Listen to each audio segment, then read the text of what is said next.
ملتان کے گیلانیوں کا خاندان انتہائی قدیم ہے اور ان کا نام ایران کے ایک صوبے گیلان کی طرف منسوب ہے اور حضرت پیران پیر شیخ عبد القادر گیلانی کی اولاد میں ہے۔ حضرت پیران پیر کی 9ویں پشت میں ایک بزرگ شیخ محمد غوث تھے جو 15ویں صدی عیسوی میں ریاست بہاولپور میں اچ کے مقام پر آ کر آباد ہوئے۔ اس موقع پر حضرت سید شیخ محمد غوث کے نگڑ پوتے کے گھر میں حضرت موسیٰ پاک شہید پیدا جو گیلانی خاندان کے جد امجد ہیں۔ حضرت موسیٰ پاک شہید ولی کامل اور صاحب کرامت بزرگ تھے۔ آپ کے حلقہ مریدین میں شیخ عبدالحق محدث دہلوی جیسے بزرگ شامل تھے۔ 1592 میں آپ موضع منگئی ہٹی سے گزر رہے تھے کہ قذاقوں نے حملہ کر کے آپ کو شہید کر دیا اور وہیں دفن ہو گئے۔ 15 برس بعد آپ کے صاحبزادے نے سید حامد بخش المعروف سید فیض اللہ نے آپ کو ملتان لا کر دفن کیا۔ جب آپ کی نعش قبر سے مبارک سے نکالی گئی تو بالکل صحیح سلامت تھی۔ یہ بڑی مشہور درگاہ ہے اور ہر مذہب و ملت کے بہت سے مسلمان اس کی زیارت کے لیے آتے ہیں۔ گیلانی خاندان کے بزرگ بھی برطانوی راج میں انگریزوں کے طرفدار رہے اور ان کے لیے بہت سی خدمات سر انجام دیں۔ 1857 کی جنگ آزادی کے درمیان شیخ احمد گنج نے انگریزوں کے لیے نمایاں خدمات انجام دیں اور اس کے عوض 300 روپے کی خلعت اور ایک سند عطا کی۔ حضرت پیر سید نور شاہ کے بعد ان کے جانشین پیر سید ولایت شاہ تھے۔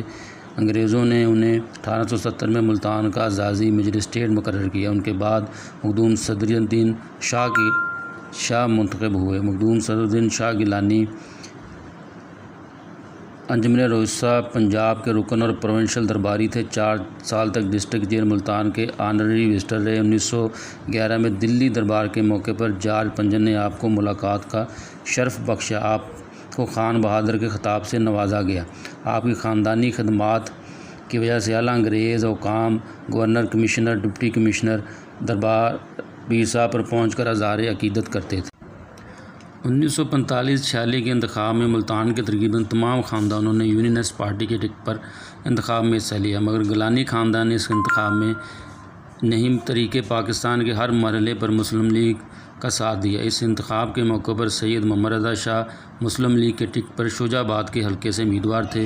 ان کے مد مقابل قریشی خاندان کے مرید حسین قریشی تھے جنہیں یونینسٹ پارٹی کی حمایت حاصل تھی۔ قریشی خاندان ہی کے عاشق حسین قریشی اس انتخاب میں آزاد امیدوار کے طور پر حصہ لے رہے تھے۔ یہ انتخاب سید محمد رضا شاہ گیلانی نے جیت لیا۔ اس سے کچھ عرصہ قبل ڈسٹرکٹ بورڈ ملتان کے چیئرمین کے انتخاب میں انہوں نے انگریز ڈپٹی کمشنر پی مون کو بھاری اکثریت سے شکست دی تھی۔ وہ غالباً متحدہ پنجاب کے تمام اضلاع میں ڈسٹرکٹ بورڈ کے واحد غیر سرکاری چیئرمین تھے۔ سید غلام مصطفیٰ شاہ کے 9 بیٹے تھے جن میں 3 بیٹے سید ولایت حسین شاہ، علمدار حسین شاہ اور سید رحمت حسین شاہ سیاست کے میدان میں آئے۔ سید ولایت حسین شاہ اور سید علمدار حسین شاہ گیلانی جو یوسف رضا گیلانی کے والد بھی ہیں 1951 میں پنجاب اسمبلی کے رکن منتخب ہوئے، جبکہ سید علمدار حسین 1953 میں صوبائی وزیر صحت کے منصب پر بھی فائز رہے ہیں۔ اس کے بعد پنجاب میں وزارتیں بدلتی رہیں مگر سید علمدار حسین گیلانی ہر وزارت میں شامل ہوتے رہے۔ 1 یونٹ کے قیام کے بعد جب ریپبلکن پارٹی وجود میں آئی تو سید علمدار حسین گیلانی اس نو مولود پارٹی میں شامل ہو گئے اور اکتوبر 1958 میں تک اسی پارٹی سے وابستہ رہے۔ ماشاء اللہ کے دور میں وہ عبیدوں کی زد میں آ گئے مگر انہوں نے اپنے خاندان کو سیاست سے خارج نہ ہونے دیا اور اپنے بھائی سید رحمت حسین شاہ گیلانی کو کنونشن مسلم لیگ میں شامل کروا کر ان کے سہارے سیاست میں حصہ لیتے رہے۔ ایوب خان کے زوال کے بعد حامد رضا گیلانی پیپلز پارٹی میں شامل ہونا چاہتے تھے مگر ان کے کزن علمدار حسین گیلانی یوسف رضا گیلانی کے والد نے ایسے نہ ہونے دیا اور وہ دونوں مسلم لیگ قیوم کے گروپ میں شامل ہو گئے۔ چند ماہ بعد انتخابات منتخب ہوئے تو حامد رضا گیلانی اور علمدار حسین گیلانی دونوں ہی شکست کھا گئے اور ان کا قریشی خاندان پیپلز پارٹی کا سہارا لے کر ملتان کی سیاست پر قابض ہو چکا تھا۔